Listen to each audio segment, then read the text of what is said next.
Shumë i qërdikuar të realizojmë edhe intervjistën e dytë, të cilën ne kemi paralajmëruar qysh në fillim të edicionit, dhe unë jeta kemi kënaqësinë që studion të ndajmë me Urim Qerkinin, specialist i mjekësisë familjare, gjithashtu edhe specializant i reumatologjisë, që do të bisedojmë pikërisht për çështje që është adekuat të bisedojmë. Faleminderit dhe kënaqësi të kemi në studio. Faleminderit. Shumë kënaqësi që je në studio dhe që kemi me fol për reumën, por fillimisht na trego pak se çka është reuma apo cilat janë sëmundjet reumatike që njeriu mund të me i pas.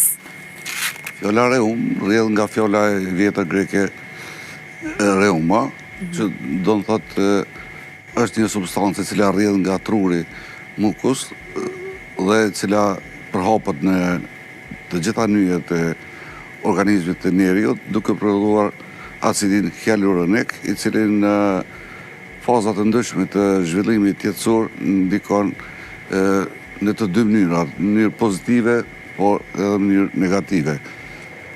Ndërsa sëmundje reumatizmale kemë shumë, por më të rëndësishme ose më rëndësishme i cili preokupon popullatën tonë, si dhe popullsinë e botës mbar, është artriti reumatoid, i cili shfaqet në të dy gjinit, por me predominim, do më thënë me mbizotrim, tek gjinia femrore në raport 2 meni ose 3 meni. Po cilat janë shkaqet kryesore që mund të shkaktojnë reumën edhe sëmundjet të ndryshme të reumatologjisë? Shkaqet kryesore të cilat ndikojnë në shfaqjen e artritit reumatoid janë pikëpari mosha, e cila varion prej moshës 25 vjeçare deri në 45 vjeçare. Pra kjo është grup mosha që mundet më shumë të më prek. Po, është grup mosha më e prekur, më e atakuar, por nuk përjashtohen edhe artriti reumatoid tek fëmijët. Në këtë rast, nëse paraqitet tek fëmijët, atëherë kemi të bëjmë me artritin juvenil idiopatik, që do të thotë se vetë fjala idiopatik do më thënë se nuk i dihet shkaku apo shkaktari i cili ka shkaktuar. Ndërsa, nëse paraqitet para moshës 25 vjeçare, atëherë kemi të bëjmë me termin EORA nga anglishtja, që do të thotë early onset of rheumatic arthritis, ose shfaqja e hershme e artritit reumatoid, ose në rastin tjetër nëse kemi të bëjmë mbi moshën 65 vjeçare, atëherë kemi të bëjmë me artrit reumatoid të vonuar, apo të shtyr, apo late onset of rheumatoid arthritis. Po a janë sëmundjet reumatike të shërueshme? Një gjë do ta kemi të qartë. Në momentin kur sëmundja reumatike shfaqet tek një person, tek një individ, tek një pacient, atëherë ne si mjek, po edhe si njerëz në përgjithësi, duhet jemi të sinqert me pacientin. I tregojmë se sëmundja një fjalë, apo edhe sëmundje tjera, cilat bëjnë pjesë në kuadër të sëmundjeve reumatizmale, nuk janë të shërueshme, janë të mjekueshme, të trajtueshme në një disiplinë strikte, terapeutike dhe në çështjen e ndryshimit të stilit të jetës. Çfarë do të thotë kjo? Kjo do të thotë se në momentin kur konstatohet artriti reumatoid të një person, ai duhet të jetë në bashkëpunim të drejt për drejt dhe të përhershëm me mjekun, se të përmbahet strikt regjimit higjiene dietetik dhe terapeutik. Pra sëmundja mundet vetëm me u menaxhu, asnjëherë nuk mundet me u shëru komplet. Komplet, çrënjosje, shërim komplet sëmundjes nuk ka. Po ka menaxhim, mirëmbajtje me anë të medikamenteve, me anë të ushtrimeve, me anë të regjimit të cilën pacienti është i detyruar patjetër që ta respektoj.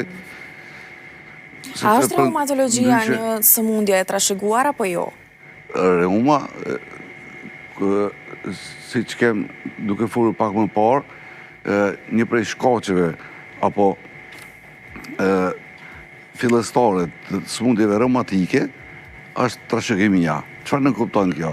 Disa persona, disa individ, disa pacient përmbajnë në vete një antigjen i cili trashëgohet brez pas brezi, jo gjithmonë në mënyrë dominante, por recesive, që do të thotë se nuk smurën drejt për drejt pasardhësit e qiftit bashkëtorë, po mund shkojnë te neprit të stërneprit, i cili është antigjeni HLA, që është human leukocyte antigen i njohur, dhe posa të konstatuhet kjo, atëherë mund lirisht të vendosim diagnozën e artritit reumatoid të ai pacient, ai person cilin e kem në ordinancën tonë, apo edhe nëse është nevoja edhe spitalizimi i tij.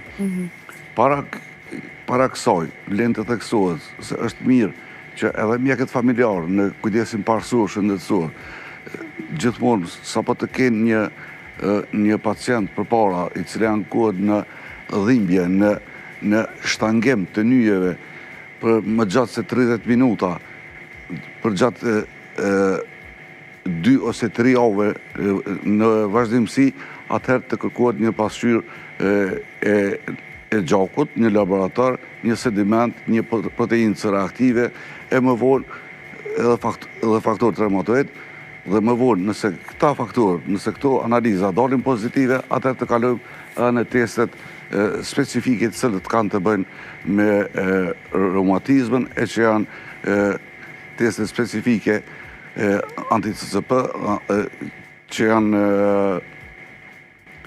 auto-antigen specifik ose auto-antitrupa, cilët me kalimin e kohës ata fillojnë dhe veprojnë kundër vetë trupit, duke konsideruar një nyje në këtë rast si trup të huaj. Dhe çfarë ndodh aty formohet do të thonë plazmatimi, ndezja. Si manifestohet kjo? Kjo manifestohet her pas here me zbutje të nyjes ose edhe dhëmbje, e shoqëruar me dhëmbje të forta zakonisht mëngjes, të cilat zgjasin spaku 30 minuta, gjë që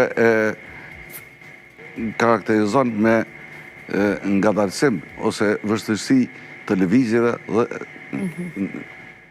po ashtu mund të jetë edhe me vështirësi në urjengritjen e pacientit gjatë ditës. Zotëri Qerkini, shumë faleminderit për këtë informacionet që na i dhe, edhe nuk na premtoi koha më shumë me bisedu për këtë temë, por shpresoj që kemi me të pas prapë në studio dhe kemi me diskutu përsëri. Faleminderit. Faleminderit shumë. Ishin disa informacione kyçe që po besoj që na hyn punë gjithë atyre që veç i kanë dëgju. Faleminderit shumë. Ju lutem.